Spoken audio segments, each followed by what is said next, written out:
Kevin King on lands. It looks like they are deep into game one. So let's Still take a in look game one. and see what we have going on. It looks like we have counterbalance and top for Joe. Kevin has a Boseiju along with a whole bunch of lands on the battlefield. He does already have a Dark Depths and a Thespian Stage, though. And a Tabernacle of Pendrell Vale. So Kevin King really has a lot of his stuff online. Joe Lossett has a lot of his stuff online too. The one thing that Joe would really like to see is something like a Jace the Mind Sculptor.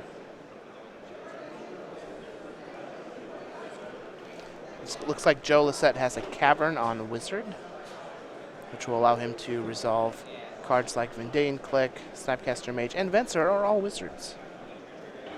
And this Boseiju is going to be a little bit of a problem for Joe.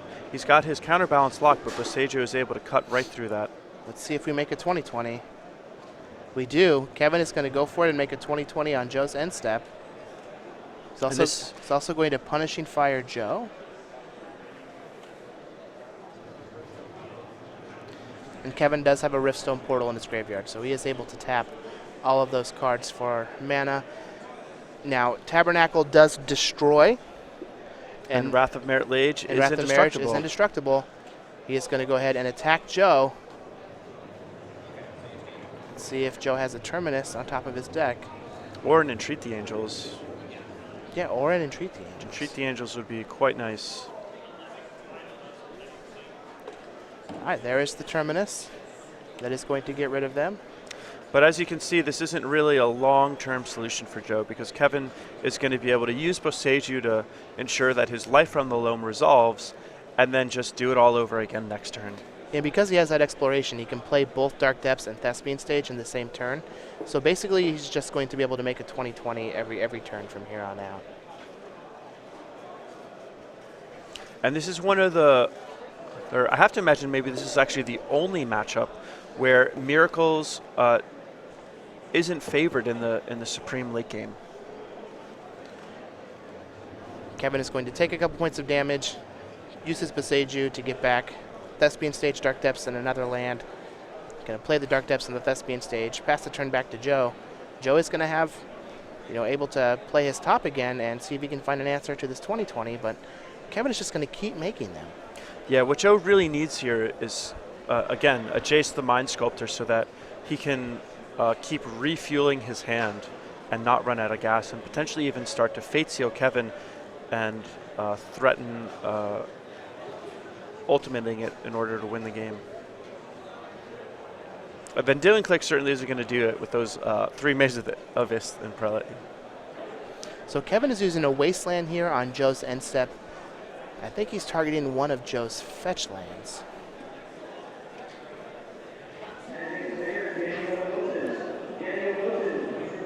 And this is basically Kevin, he just wants to decrease Joe's ability to activate Sensitive Divining Top, shuffle his library, activate Sensitive Divining Top, shuffle his library. Just wants to cut Joe off from his ability to just dig through his deck. Yeah, he might even port the other fetch land here. Looks like that's what he's doing. All right, Joe is going to top.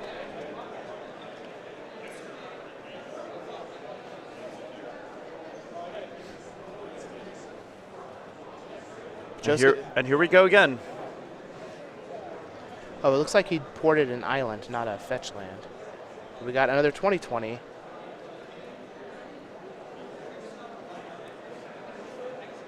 Joe is going to look at the top and then top. He's going to cast another Terminus. And Kevin just says, okay, that's fine. I'm going to do this all over again next turn.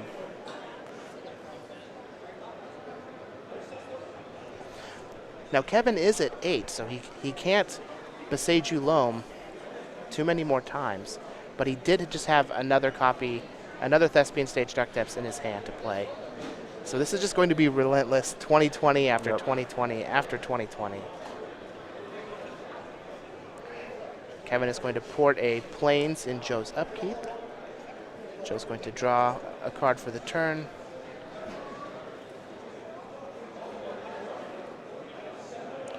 And you can really see that Joe is just barely holding on. He's only got 1 card in hand, Doesn't have his top in play. Looks like Joe is going to Snapcaster Mage a Brainstorm and play the Brainstorm. He's going to redeploy that Divining Top. And the Snapcaster Mage really is just a fresh copy of Brainstorm. It's unlikely to do very much. It can just get Punishing Fired. If it tries to attack, there's Maze of Ith. And if it stays in play, Joe has to pay a mana every upkeep for Tabernacle Pendrell Veil. All right, so Kevin is going to use Punishing Fire on Joe's end step. Joe is going to fetch out a Volcanic Island, falling to 11. It's like he still has just Force of Will in hand, so he's going to need to find something to stop this 2020. Flood Strand's not going to be it. He's going to make a 2020 on Joe's end step. You know, and I really appreciate Kevin King's pace of play. These are untimed rounds, but he is still trying to sequence through these things as fast as possible. I don't know if he has work early tomorrow morning or if he's just really hungry and wants dinner, but I really appreciate the, you know, he's going through this stuff as fast as he can. So do I. All right, Kevin has the 2020. He's going to attack. Do we have another Terminus? Another Terminus for Joe Lossett. That's going to be 3 turns in a row. Kevin is going to go ahead and fall to 6 so that he can Life from the Loam yet again. Now, this might be a good opportunity for him to not activate the Boseiju because he knows that there's a Sensitive Divining Top on top of Joe's library. And Joe only had 2 mana available. He could be worried of that actual card Counterspell. Yeah. Let's see if, I believe Joe plays. Yeah, he has. No, he has no copies of Counterspell in his main this week. Well, he could also be afraid of a Brainstorm rearranging the top 3 cards of the library in response, which I believe Joe does actually have access to as the 1 card in his hand. Or Spell Snare. Yep. It looks like there's a Swords to Plowshares in the top. So Joe is going to have another turn of stopping this 2020.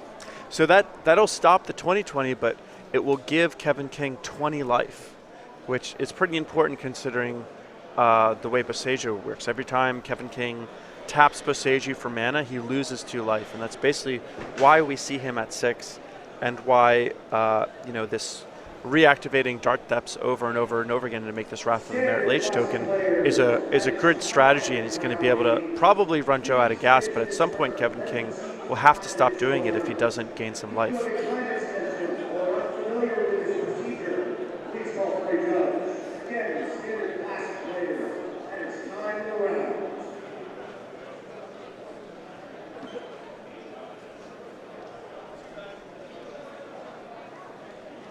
So the various tricks with Sensei's Divining Top are sometimes you can tap it to draw a card and then in response rearrange the top 3, and you can also have the option to rearrange the top 3 and in response draw a card, which is what Joe Lossett did in that particular instance. And now he has a copy of Jace the Mind Sculptor. And this is a way that Joe can at least try to keep pace with this Dark Depths.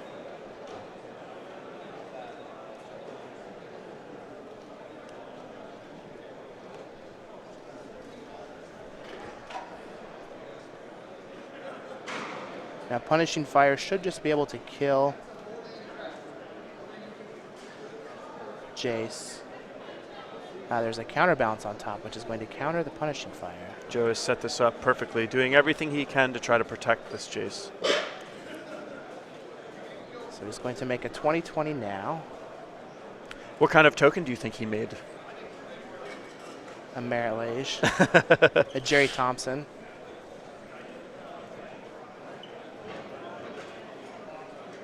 All right, we're going to get a Dredge on Life from the Loam. And I wonder how many cards are in Kevin King's library. He may be starting to run out. There's a small chance that Joe just needs to hold out for a little longer. It would be phenomenal if Joe actually just decked Kevin King. That would be so cool. Yeah. Ooh, look at Jerry. He's looking buff. He's been going to the Tarmo gym. He has been going to the Tarmo gym. The other thing to note here is that Joe only has 2 white sources. So there might be a situation where Kevin waits until he's able to port down both of Joe's white sources in his main phase and then make the 2020. That is a great idea.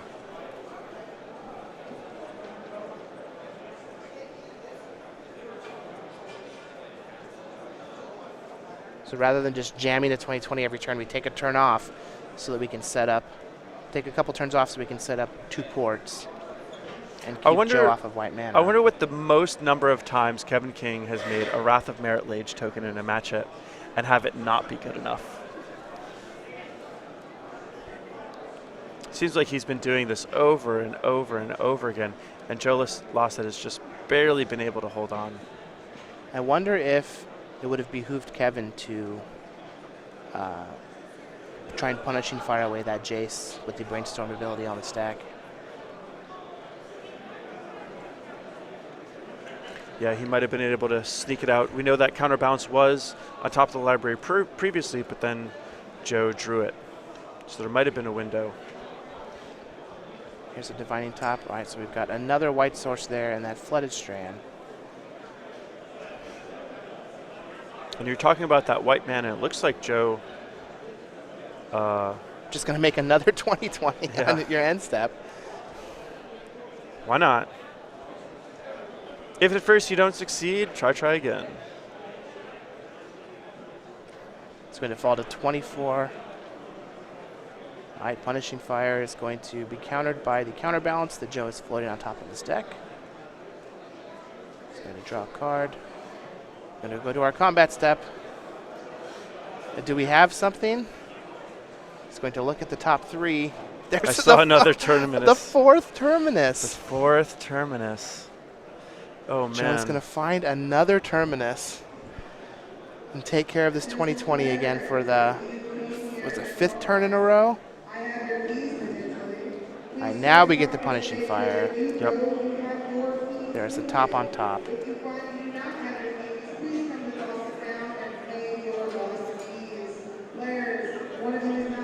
Punishing Fire is finally going to take care of the Jace.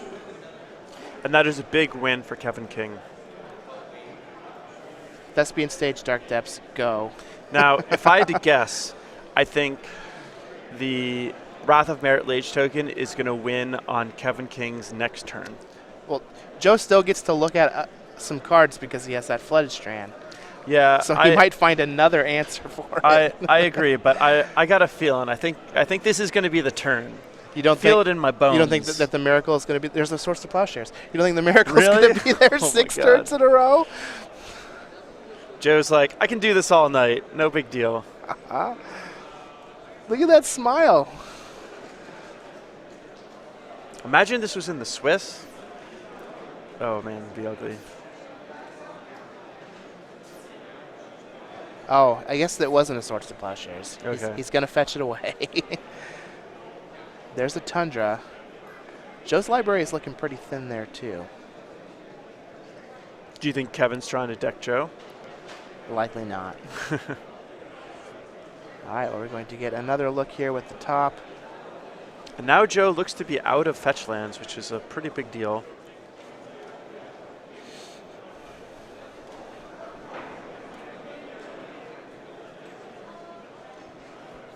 And this is what happens. You get to this late game scenario, and lands just forces Joe to have an answer for Merit Lage over and over and over again. Just supreme redundancy.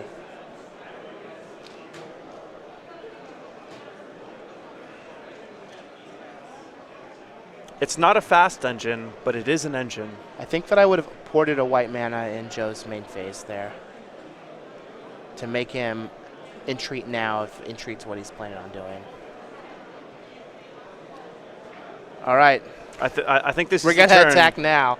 What you got? I think Joe's got a brainstorm he can fire off to dig 1 card deeper. He's going to draw a card. Look at the top 3.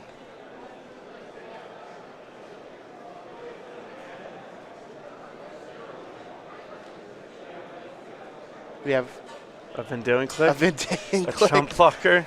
Oh, but the top's on top now. Oh, so he was able to rearrange it so that there's a Right. 2 on top. Yep. So punishing fire can't really, or probably can't be used to kill this Van Dillen click. He has the Beseju, so he can. Oh, that's right. He can kill it. Good All right. call. Wow. Kevin King. I knew that would be the turn. I had a feeling. I could tell. Kevin King is going to take game 1 after 36 minutes against Joe Lossett. Lands versus Miracles. Let's take a look at their sideboard so we can see how we think that Kevin's going to change his deck up for this match. So he has 4 copies of Croson Grip, 1 Bajuka Bog, 1 Karakas, 2 Tireless Tracker, 4 Sphere of Resistance, 2 copies of Boil, 1 Chalice of the Void. What do we think Kevin's going to bring in? So I think Kevin's going to be bringing in the 4 Croson Grips for sure. They're great against not only the counterbalance, but also the rest in pieces that Joe's likely to be bringing in. I think you can also make a good argument for Boil. Seems pretty good against the Miracles deck. And then I could see him also bringing in Chalice of the Void. Just having a Chalice on 1, especially when he's on the play, can really disrupt the Brainstorms and Senses Divining Tops and Swords to Plowshares that Joe really relies on. I can see that. Now on the Miracles side, we've got 1 Swords to Plowshares, 2 Moat, 2 Wear Tear, 1 Kozilek's Return, 1 Red Elemental Blast, 2 Rest in Peace, 2 Back to Basics, and 3 Flusterstorm. What do we think that Joe's going to bring in? Joe definitely needs to have some number of Swords to Plowshares in his deck. I don't know if he needs the extra one out of his sideboard, but that could be a card that we see. I think he'll definitely bring in the Wear Tear to get rid of the explorations and whatnot that allow Kevin to accelerate his game plan. And then Rest in Peace and Back to Basics are going to be some of the particularly good cards in the matchup. I can definitely see all of those. Now, looking at this lands deck, I have a quick question for you before we take a look at something else. So Sure. there's a card in Eldritch Moon called Stunning Regrowth. Oh, yeah. 3 colorless, 1 green. Yep. And I think you this get has to modern put applications all too. land cards from your graveyard onto the battlefield. And I believe they come and play tapped, but I'm not Still not really 100% nice with sure. Life from the Loam. Do you think this is something that might be adopted in the lands deck? I think it could be adopted in the lands deck. It does a similar role as Explore. It happens later, which, acceleration in the mid game isn't usually something that you want as much as acceleration in the early game. But it could have some applications in the land decks for sure. I mean, we saw there Kevin had filled his graveyard full of lands, and he's loaming and loaming and loaming to get all of his stuff back into play. But if he just played this card and just took his graveyard and just essentially put the whole thing into play, I'm going to be a powerhouse play. I could see that. I could see that for sure. I think it might have a lot of potential. Now, you saw there, Kevin had an MTG First shirt on. Yep. Joe has the Nerd Rage Gaming shirt on. Yep. The teams are real. The teams are real. However, if you would like to represent StarCityGames.com, you can get the official SCG shirt at go.starcitygames.com/apparel. 50% cotton, 50% polyester, 100% amazing. Screen printed in the USA. I cannot guarantee that you will be as cool as Tom Ross if you wear one of these shirts, but heck, just look at him. Don't you want to try? I try to be like Tom Ross in literally every way that I can. Literally, are you going to cut your hair that short? I mean, I'm trying to do backflips, so, Mostly I just fall on my shoulders, but, So these are, again, the official shirt of StarCityGames.com, and you can find them. Go.starcitygames.com/apparel. Get yours today. So as we wait here, looks like Kevin is going to go use the restroom. Let's learn a little bit more about Joe Lossett. I'll tell you what, he is an absolutely great player. He is He's basically an the absolutely great Miracles master. He is on Team Nerd Rage Gaming. He is 36 years young from Redlands, California. He has 21 open top 8s now with 5 wins, 2 invitational top 8s, and he follows StarCraft 2 as closely as he follows Magic. He was a varsity rower for the University of Colorado and a huge Star Wars fanatic. So you are also a StarCraft 2 fan. Oh, StarCraft is a beautiful game. So do you play Terran, Zerg, or whatever the other one is? Protoss. Yeah, that one. I've historically been a Protoss player. I've been the last couple times I played a little bit of Terran just because I really like the multi-pronged harass you get to do. Terran is a race where basically all of their units are really good in small numbers. So if you're operating in a way where you have a lot of different small battles across essentially the battlefield, you're advantaged in that situation. You really get to tax your opponent's APMs. So they're good at going wide.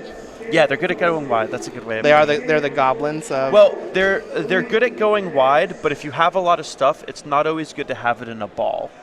So it's like you want to be wide and multi-pronged. So there's a little bit more finesse and micromanagement to it.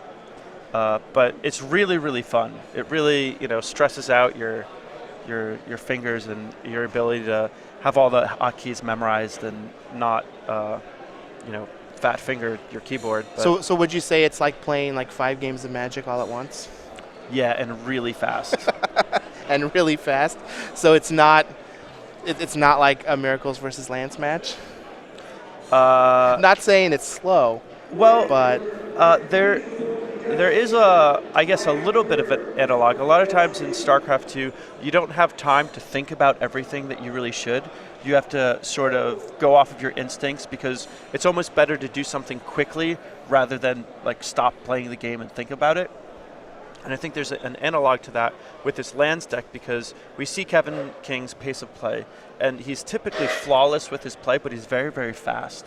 And if you want to avoid getting draws in a deck that has rather lengthy mechanics to operate its plays, you're in a similar situation where you don't really have the luxury to stop playing and think about what you want to do frequently. You just kind of have to know what you're supposed to do and instinctively do it and do it quickly. Otherwise, the clock becomes an issue and you have to worry about draws. Is that way more of a response than you were expecting? Maybe. I love Magic, I love StarCraft 2, and have constantly thought about the strange parallels that you get between the two games because even though on face value they're so different, I feel like a lot of times as you get into various competitive games, if you get into them on a deep level, you start finding these themes that are consistent in all these other really competitive games when you get to the high level also. That is game theory, my friend. Yeah, that is game theory. That is game theory.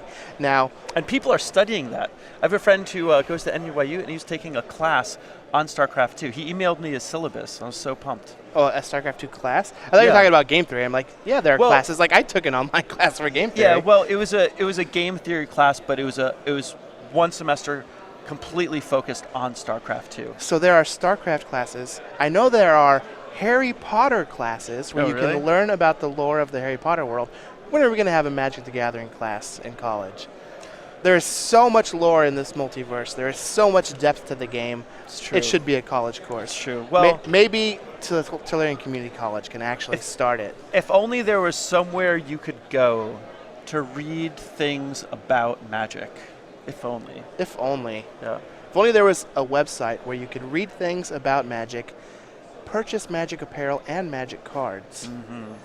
I wonder where we could find. Thankfully, there is. It is StarCityGames.com. Yeah. Hey, speaking of reading stuff on Magic, have you ever read Patrick Chapin's book?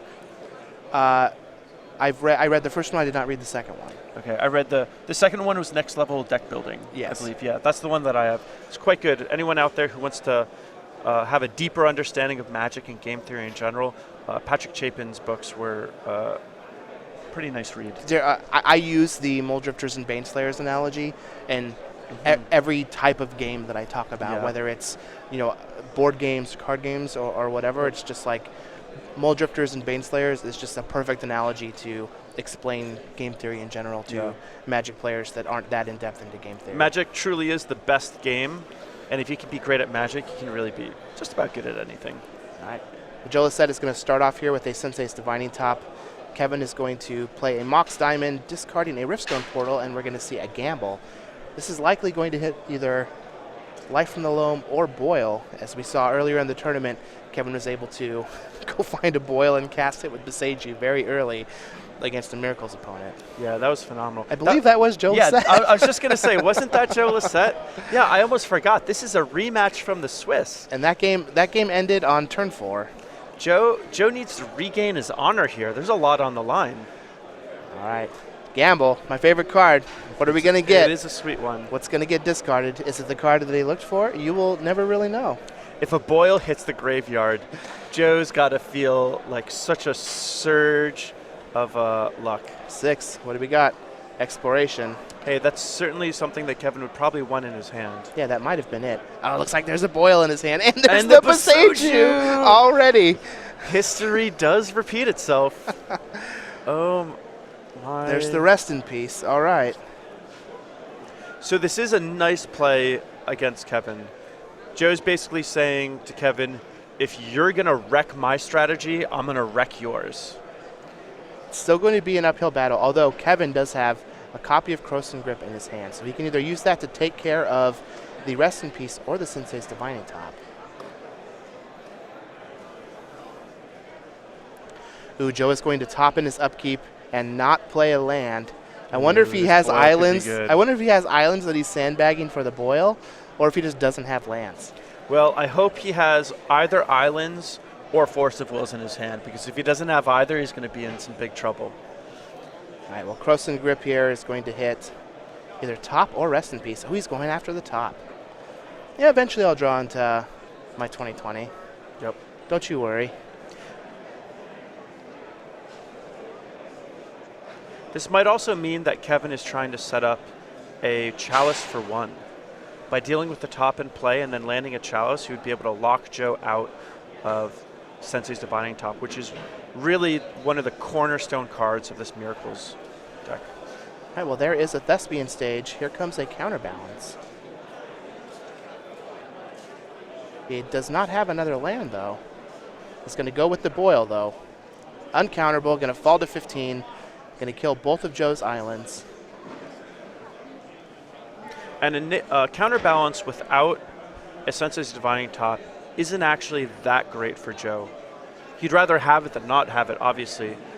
But Kevin doesn't have a lot of spells to actually cast. And it looks like Kevin actually has a Croson Grip to deal with that Counterbalance at his convenience.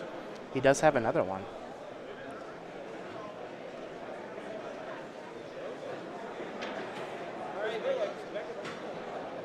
Kevin's going to play his land for the turn. And it looks like Kevin is trying to decide what he wants to use that Croson Grip on. Rest in Peace and Counterbalance are both good options, but neither of them are actually disrupting his game plan a whole lot at this point. So again, we're seeing these great players over and over and over again not interacting unless they have to. And Kevin is deciding that the most important permanent on Joe's side of the table is Sensei's Divining Top, which I kind of agree with. All right, so Kevin is going to use that Croson Grip on the Divining Top. He's going to fall to 13. He basically is just a Dark Depths away from taking this game over. There's a Wasteland. Yeah, and considering Joe doesn't have white mana. Oh, and Joe's drawn a That's just third another? Divining Wow. Top. He's going to copy either the Forest or the Wasteland with his Thespian stage. So he copied the Forest with the stage. There's a Taiga. Joe's going to And now top in Joe his can start upkeep. digging for lands. This has been a real weird game. This has been kind of a weird one. At least it's been fast and fun, though. We got to Yes. see Joe's mana base get wrecked. We got to see Kevin's graveyard get exiled. Things have slowed down a little bit since then, as these players are trying to rebuild after basically getting punched in the face by their opponent. Kevin's going to fall to 12 using that Wooded Foothills to go get another copy of Taiga. This could easily be the finals match. We've had so many great players in this top 8. Joe Lossett versus Jeff Hugin could have been the finals too. I agree. This has been a really great top 8. A lot of great players. Ed D'Amico is going to play the winner of this match in our Yep. finals. Kevin is looking for some way to find the card Dark Depths. And I think Ed D'Amico is hoping that somehow both of these decks lose, so he doesn't have to play either of them. Oh, there's a Tireless Tracker. With a Back to Basics on top is going to counter it. Whoa. Oh, no. So thankfully, Joe doesn't have mana to cast the Back to Basics. At least that's what Kevin's saying. Oh, But wow. that Tireless Tracker would have been absolutely great. While he was floating the back to basics to try and counter a Croson grip, he was able to snag a Tireless Tracker instead. Pretty sweet It's stuff. a miracle. It's nice to see Tireless Tracker in this deck, not only to see it in the deck list, but actually see it get cast and realize that, wow, this card would have been great. Yeah. It's really, really fun to see cards from the newer sets actually have an impact on Legacy and get play, even if it is only fringe use. So Joe is going to top again in his upkeep. A little shout out to Andrew Cunha, but Andrew Cunha had a really great idea for a Goblin Charbelcher deck that had Tireless Tracker. Oh, and there's the Dark Depths. Oh, and this could be it. Joe Needs to needs find to a find white white mana. mana right now. There's a Plains. Oh, man. He still needs a... I think he has a Plow in his hand. I think he does have a plow also. Now this is tough. Kevin King, he can try to go for it, but if he fails, those cards get exiled. It's not like he can just loam them back. So it looks like Kevin is choosing to be patient, take his time. He's got to worry about that back to basics though. All Joe needs to do is play one more land and he can cast back to basics while having Source of Plowshares mana open. Or Miracle and Treat mana open also. And another Croson Wow. grip. The back to basics is still floating on top. Jeez. Oh, but there's the Boseiju, so it cannot be countered. That's going to take care of the Rest in Peace. All right, so Kevin King's graveyard is back online. If he can find a life from the loam. We're going to make a 2020 and make Joe use his Source to Plowshares. Yep, Oh, there's a gamble. that's a good one. That said, I believe that's a 1 mana spell, right? Yeah, so it can be countered by countered top. by the Divining Top. All right, Source to Plowshares on the Merit Lage is going to take Kevin up to 30. Let's see if he has Life from the Loam in hand already.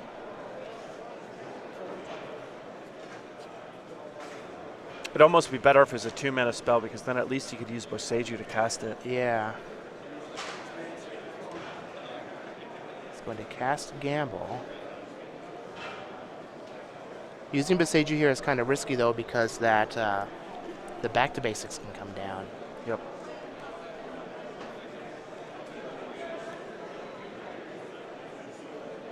And we're seeing the real hate cards come into play. This is a matchup where the sideboard cards matter so much. We've seen Rest in Peace, Croson Grip, and now Back to Basic be some of the real heavy hitters. And Joe has a second copy of Rest in Peace in his sideboard that he might have brought in here. Oh yeah, if he brought in one, he definitely brought in two.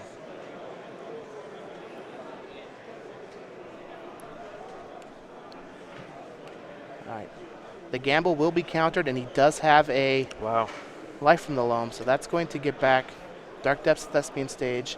He's going to be able to play them both and pass the turn. And now the onslaught of Wrath of Merit Lage tokens ensues. Joe is going to use his Brainstorm here. He does need to find another answer for this 2020. If Joe's able to find another Source of Plowshares and can land Back to Basics, plus have Source of Plowshares mana open, he's probably going to be able to turn this corner in this game and potentially win. But if he doesn't have all of that right now, things could get dire.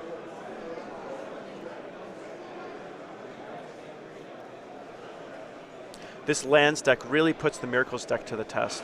Miracles is so good at controlling what people are doing, and Legacy, it is the premier control deck in the format. And this lands deck is has essentially rose to its prominence because its ability to prey on these Miracles strategies. It just fights it on a completely different axis than what Yep. it's used to. And we've seen this over and over again where you have a control deck and the way that you go bigger than it is somehow mana related. And this lands deck just gets access to so much mana. It uses its mana base as the core of its proactive plan. And the Miracles, these control strategies, just have a hard time dealing with it. All right, well, Joe is going to play his Divining Top and activate it here. Let's see if Kevin goes for a 2020 on his end step. Joe's going to play a Plains. Pass the turn. And he's got Kevin's another gonna resting make a piece, 2020. but he can't play it. And that's And going that's to be gonna game. take it. Kevin Kings, the Lands Master, takes down Joe Lossett, one of the best Miracles player that we have on the Star City Tour. Joe has come so far. He has his own blend of Miracles. He's the shining representative of Nerd Rage Gaming, and he has done so well, like so many other times. But Kevin King, this is a guy we're going to have to take note of. He just took him down in nice fashion. He had good pace of play. All of his cards he played very quickly without making any mistakes. He had very strong